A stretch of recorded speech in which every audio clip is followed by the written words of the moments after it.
Bueno, y ahora nos vamos a otro tema, un tema que ayer lo tuvimos tratando a nivel informativo, pero ahora queremos profundizar un poco más. Y es esta otra triste noticia.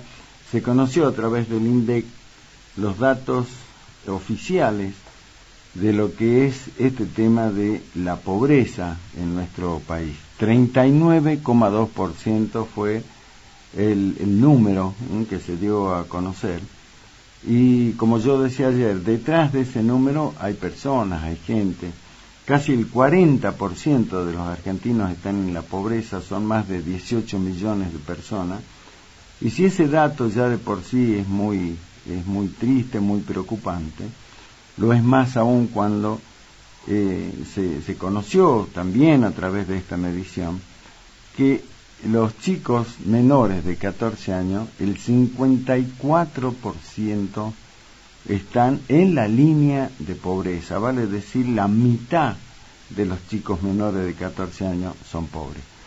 Queremos que nos ayude con esto, que nos ayude, que dice que cuando uno sufre y cuando lo comparte sufre menos. Y por eso nosotros, cuando tenemos que hacer estas cosas, hablar de la economía, de estos índices, lo buscamos a quien es justamente doctor en ciencia, doctor en economía, el economista salteño, nuestro querido amigo Julio Moreno. Está en línea, me dice la producción, así que le doy la bienvenida, como siempre un gusto de charlar con él. Hola Julio, ¿cómo estás? ¿Cómo te va? Hola Daniel, un gusto por supuesto estar con vos, todo tu equipo y toda tu audiencia. Bueno, como así siempre, gracias. Para gracias. que dialoguemos, para que charlemos con estos datos nuevos. Sí, señor.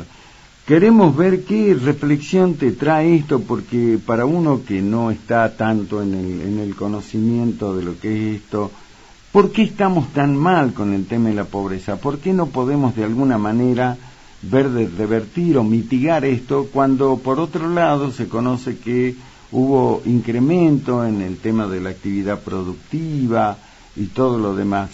Todo esto es consecuencia, parte, sobre todo, no la única, pero sobre todo de la inflación, Julio. Bueno, es la consecuencia de la inflación, fundamentalmente, Daniel. Acá hay un planteo. Este gobierno no quiere hacer los ajustes necesarios. ¿Por qué? Porque está haciendo políticas de parche para llegar a las elecciones antes que se le vuelva a escapar, como yo digo, la tortuga. ¿Y por qué te lo digo que se va a escapar la tortuga? Justamente porque si sigue con esta inflación de un 7%, entre 6 y 7% mensual, evidentemente vamos a tener más inflación, y cada vez que haya más inflación se habla más de pobreza. Más o menos, para que tengas una idea, hace un tiempo habíamos determinado que cada punto de inflación, habían 100.000 nuevos argentinos pobres, y más o menos es lo que está pasando, lamentablemente. Ahora, uno me dice, bueno, sí, vos tenés un buen diagnóstico. ¿Cómo salimos de todo esto? Ese es el tema. Es muy simple. ¿Cómo? Ese es el tema. ¿Cómo hacemos por lo menos para controlarlo, no sé, para mitigar, como se dice, pero cómo lo hacemos, Julio? Ahora, que concretamente, Daniel, lo que hay que hacer es tratar de bajar la inflación. Bajar la inflación fundamentalmente significa dejar de emitir dinero y gastar lo necesario, menos o igual de lo que se recauda. ¿Por qué? Porque acá estamos gastando más de lo que se recauda, y esto está financiado con emisión monetaria. Y la emisión monetaria todos sabemos.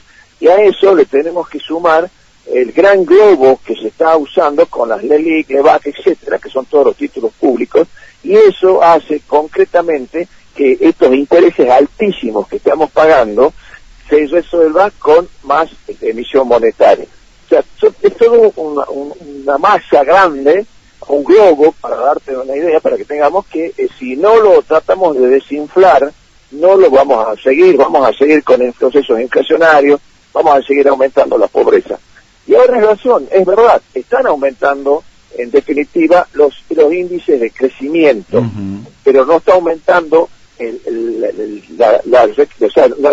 va a estar creciendo de última la economía, pero el ingreso per cápita, o sea, la gente que está trabajando no recibe y no aumenta ese ingreso. O sea, podemos hablar de si aumentó la la economía, que estamos trabajando más, los índices nos favorecen, bla, bla, bla. Pero hay distribución, hay redistribución de riqueza, ¿o qué es lo que está pasando? Ese es el grave de discurso. Hoy el oficialismo dice, sí, estamos aumentando, estamos contentos porque mejoraron los índices, etcétera.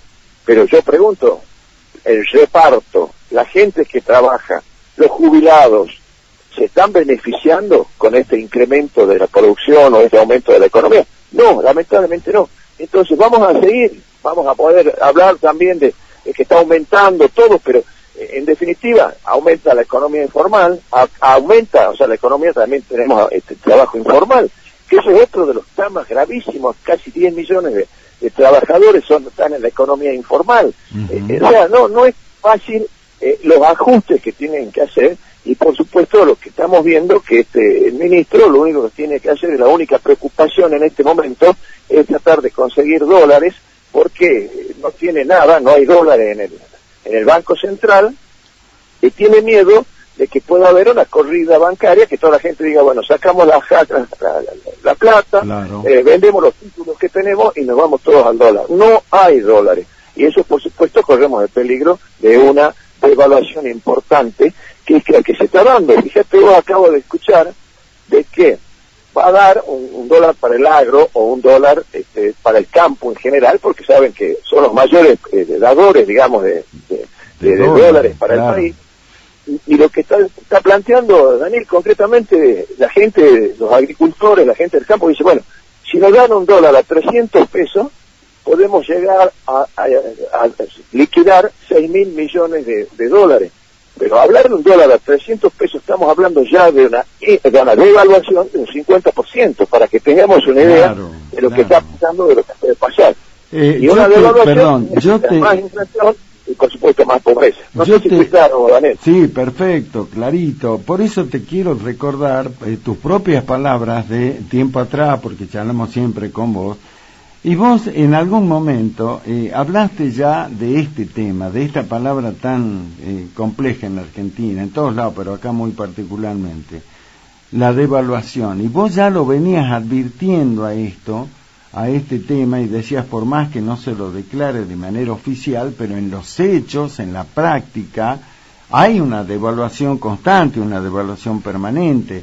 Ahora, todo esto que hay que ordenar en la economía, y yo creo que se va a hacer más complejo porque, bueno, cada día que pasa nos acercamos más al tema de la elección nacional, Julio. Sí, concretamente, Daniel, yo veo que este gobierno lo que está haciendo es pegar parches, porque se dice, bueno, ahora vamos a poner un dólar, ya no habla del dólar soja, sino un dólar para el campo, para darte una idea, que sí, evidentemente el campo necesita, que es el mayor dador de dólares para que ingresen dólares al país, pero el 50%. Entonces, la crítica que le hacíamos es decir, bueno, es para el dólar soja, el dólar cabernet, el dólar esto, el dólar lo otro, bueno, son todas devaluaciones encubiertas. Ahora, dice, no, vamos a hacer uno para el dólar en general. O sea, vemos que en definitiva el proceso inflacionario va a seguir y va a continuar. Y ningún gobierno, que yo sepa, con un 6 o un 7% de inflación mensual gana. Entonces, lo que yo le pido, en este caso al gobierno, que por favor empiece a hacer los ajustes para que el nuevo gobierno no tenga que utilizar tantas posibilidades. A ver, otra vez se cortó. Bueno, el colmo. Bueno, vamos a ver, ahí está la producción buscando de solucionar de nuevo el problema. Estamos mal con las comunicaciones realmente, ¿eh? Así que bueno, ahí está la señora Lali, ya nos acerca la manera para que volvamos a recuperar el diálogo que tenemos con nuestro economista, el economista salteño, el doctor en economía Julio Moreno, hablando de esta triste realidad, los datos de la pobreza que se conocieron ayer, el tema de la inflación, lo que el gobierno debería hacer, pero que no lo va a hacer porque viene el tiempo electoral, así que bueno, veamos. A ver si ahí lo podemos volver a tener al doctor Julio Moreno. ¿Me escuchás, Julio? Sí, perfecto ahora, Daniel, perfecto. Bueno, perfecto, ojalá. No, ahí estamos, creo que ya sin posibilidad de que esto se corte. Bueno, sí, estabas explicando. Continúa, por favor, Julio. Bueno, había quedado en ver de que el nuevo gobierno tendrá la responsabilidad, sí o sí, sea el signo político que sea, de hacer los ajustes necesarios. ¿Y qué significa hacer los ajustes necesarios para tener una idea? Acá hay varios globos que se están dando. Obviamente el primer globo de la inflación, obviamente el segundo, uno de los temas más graves es concretamente la cantidad de títulos públicos. Estamos hablando hoy de 12 billones de pesos en títulos públicos, que es un porcentaje más que importante de nuestro PBI, y eso está generando intereses por encima del 100% anual.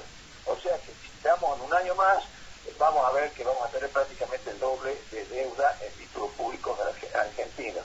Y por eso es el aumento de la tasa de interés. Tendrá que solucionar la tasa de interés, tendrá que ver cómo vamos a hacer con la reactivación de la economía, cómo vamos a hacer con leyes amigables, laborales, impositivas, para que incentiven, para que tengamos una idea, Daniel, de plata, estos son datos del INDEC, o sea, no son datos que uno los saca de cualquier lado. Hay más de 260.000 millones de dólares de argentinos en el exterior.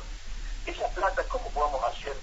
Porque todos están pidiendo que vengan inversiones, pero ¿cómo hacemos para conquistar a todos los argentinos que tienen todo ese dinero en el exterior? Entonces, es mucho lo que tiene que hacer este gobierno, poner o bajar la inflación, reactivar la economía, generar leyes amigables para que se reinstalen, generar clima de confianza, que es importantísimo en la economía, el clima de confianza para que vengan las inversiones. Así que la verdad es que el nuevo gobierno va a tener muchísimas cosas para hacer con un alto costo político y un alto costo social. Por eso me preguntas, bueno, ¿cuál es la situación? Sí. Yo te diría que es la situación parecida a lo de Alfonsín, para que tengamos una idea en qué época, en qué momento que estábamos, que no te olvides que Alfonsín tuvo que dejar el gobierno, lo asumió Menem, y bueno, por supuesto, con un proceso hiperinflacionario muy alto. No creo que lleguemos a todos estos extremos, pero más o menos estas son las condiciones que lamentablemente se están repitiendo en la historia, y esa es la clase política, la que no ha hecho o no está haciendo, no les interesa hacer los ajustes necesarios. Sin ir más lejos, vemos países limítrofes que no tienen ningún tipo de problema de inflación ni de nada. Así que te diría que el conflicto, el problema es la clase política, Daniel. Sí, sin lugar a dudas. Ahora, vos hablabas de algo que es fundamental en el tema económico, en muchos aspectos, pero fundamentalmente en la economía. Hay una palabra clave que es confianza, y yo creo que lo que menos genera este gobierno es confianza, como para que vengan inversiones o como para el dinero de los argentinos que está afuera pueda volver. O sea, le está dejando este gobierno una bomba de tiempo para el que viene, con la idea de que tome las medidas que tiene que tomar y de entrada ya fracase. Julio, ¿puede haber tanta estupidez, por decirlo de alguna manera, por parte de este gobierno? No sé si lo está dejando una bomba, pero es una pesadísima herencia. Por eso le sugiero al gobierno que se está yendo, que ya empiecen a hacer los ajustes, porque si tenemos este año de parche, ¿no es cierto?, de políticas de parche, claro, de que faltan dólares, de la inflación, del cepo cambiario, etcétera. El próximo gobierno tiene que ser mucho más duro, y va a tener que emplear otras técnicas, y por supuesto la discusión es decir, bueno, políticas de shock o políticas gradualistas. Ya la política gradualista sabemos que no han dado resultados, y sí tenemos una política de shock el primer día que asuma el nuevo gobierno. Entonces, si el gobierno dice, señores, yo les estoy dejando esta pesada herencia, seguro que vamos a perder, pero como el próximo gobierno va a tener tantos problemas para acomodar la economía, hacer una economía normal, nosotros nos preparemos para el que viene, el gobierno que viene. Apuestan al fracaso del gobierno que viene para ellos volver dentro de 4 años. Bueno, más o menos esa es la lectura que yo podría hacer, y decirte, bueno, mira, si no hacen los ajustes ahora, vamos a tener 2 años, este año que falta, y por supuesto el año que viene, que va a ser el año netamente de ajustes, y hasta que se reacomode la economía, no es una cosa de un día para otro. No, obvio. Acá hay que hacer ciclos. Entonces dice, bueno, sí, le dejamos esta, vos le dijiste, no vamos, yo te digo herencia, lo que vos quieras, le digamos, pero en definitiva lo que está haciendo es postergando los ajustes que se tienen que hacer, y por supuesto, como dicen algunos que dicen que es de la oposición, que la bomba no explote antes, pero lamentablemente, y fíjate vos con la experiencia una herencia importada. No, señor, no es importada. Algunos le echan la culpa a la guerra de Ucrania, que se perdieron 5.000 millones, otros dicen que es la devaluación o el aumento de la tasa de interés. La sequía. Bueno, esos son problemas nuestros. La sequía, la inflación, la pobreza, la desocupación, la economía formal, todo eso son problemas nuestros. Nosotros no dependemos solamente de una economía para hacia afuera. Tenemos los problemas nuestros y eso sí hay que solucionarlos. Otros países los mismos problemas. Vemos países limítrofes que en definitiva podríamos haber decidido, bueno, hay una inflación del dólar como en Estados Unidos, han aumentado los commodities, han bajado de precios tal, hemos tenido que importar más cosas, pero la inflación no la han tocado. Entonces, puede haber aumentado la inflación a 1 o 2 puntos. Nosotros estamos hablando de 4 puntos que en principio habían dicho que sí, que con el tema de los precios cuidados se iban a mantener y que después iban a empezar a bajar. Ya vemos que es totalmente distinto, total. Hoy los empresarios están muy preocupados, que estaban con los precios cuidados, y en definitiva ahora cómo tendrán que hacer si saben que van a tener una inflación del 7% este mes, y los otros meses no saben si vamos a llegar al 4%. ¿Cómo hacemos para fijar precios cuidados por 3 o 4 meses, cuando en definitiva vos no sabes cuál va a ser el valor dentro de 2 meses, 3 meses de reposición de tus insumos? Exacto. Es un tema, no es fácil lo que le va a tocar a este gobierno. Por eso yo le pido al gobierno que se está yendo, que empiece con los ajustes y demuestre voluntad política, fuerza y sensibilidad también, porque estos ajustes van a tener un costo muy fuerte. Y sin ir más lejos, Daniel, han suprimido casi 120.000 o 150.000 planes sociales, y bueno, ya has visto lo que ha pasado. Han tomado calles, han tomas de plaza, etcétera. O sea, no es fácil. ¿Cómo hacer para sacar todos los planes sociales y pasarlos a trabajos genuinos? Obvio. No se hace por decreto eso. Eso no se hace por decreto, Julio. Lo has explicado muchísimas veces. Ahora, la última y la pregunta más difícil. Y nosotros, lo que no tenemos nada que ver, no somos los que manejamos la economía, no somos gobierno, no tenemos capacidad para hacer nada. ¿Cómo sobrevivimos? ¿Qué hacemos con el día a día de la vida de cada uno de nosotros? Bueno, acá podemos distinguir a las personas que son trabajadores, que tienen el sueldo mínimo. Te diría que los pocos ingresos que tengan, que los gasten al principio de mes, pues saben que a fin de mes va a valer un 7% más caro, por darte un ejemplo. Después, el que tenga algunos ahorros, siempre, bueno, por ahora pónganse en el plazo fijo o cualquier otro tipo de inversiones en el corto plazo. Después de las elecciones, diría que compren dólares. O sea, esas son, en definitiva, mirá, estamos hablando. No. Cuando en definitiva tenemos que estar hablando de cuántos puestos de trabajo se crean. Exacto. El mayor valor de puestos de trabajo es el Estado. La actividad privada generó muchos trabajos. Aumentaron los monotributistas, pero esa es otra trampa también para no tener los trabajos registrados. O sea, es mucho los vicios que en este momento tenemos, Daniel. Sí. Es muy difícil. Exactamente.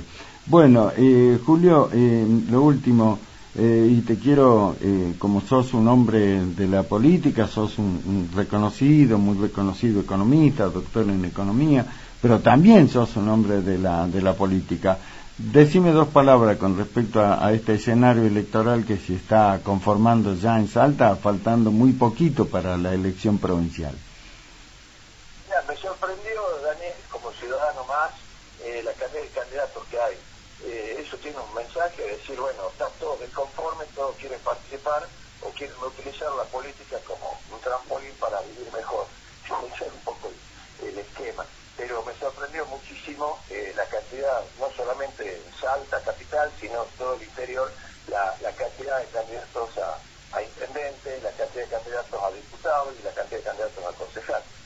No es un buen síntoma, como en definitiva tendríamos que pensar de 2 o 3 partidos fuertes con ideologías totalmente definidas, que en definitiva eso puede servir para definir cualquier elección y no este melange que se está haciendo. Así que eso es uno de los temas que no nos tenemos que equivocar al votar, pero digo como un ciudadano más, Daniel, ¿no? Exacto.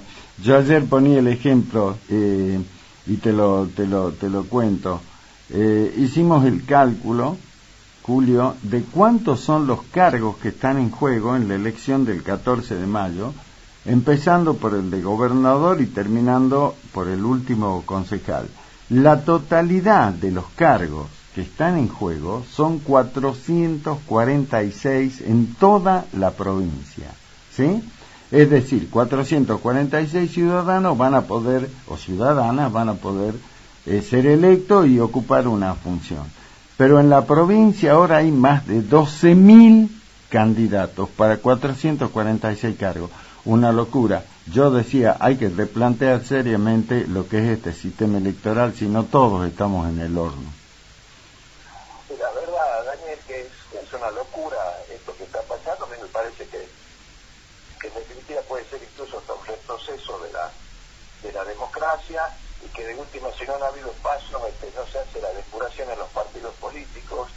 Los partidos políticos tienen que tomar un rol que les corresponde como generador de ideas, generador de propuestas, generador de personas que quieran trabajar, y lamentablemente los partidos políticos con estas alianzas que se están haciendo, la verdad que no reflejan ideológicamente casi nada, ¿no? Ese es un poco el problema que tenemos. Para eso tiene que saber una democracia pura, un partido político que tenga los mejores hombres, que tenga las propuestas, y eso de tener. Ahora lo que estamos hablando, Daniel, es quién y no cómo. ¿Quiénes van a ser? Ahora quiero saber cómo lo van a hacer, y esa es la pregunta que tendremos que esperar cuando empiecen las campañas electorales. Exactamente. Doctor Julio Moreno, economista, un placer, como siempre, charlar con vos. Lo seguiremos haciendo como lo hicimos siempre. Así que te agradezco mucho tu aporte siempre importante para 7 PM. Un fuerte abrazo, mi querido amigo. Gracias. Igualmente, Daniel, a vos, tu equipo y por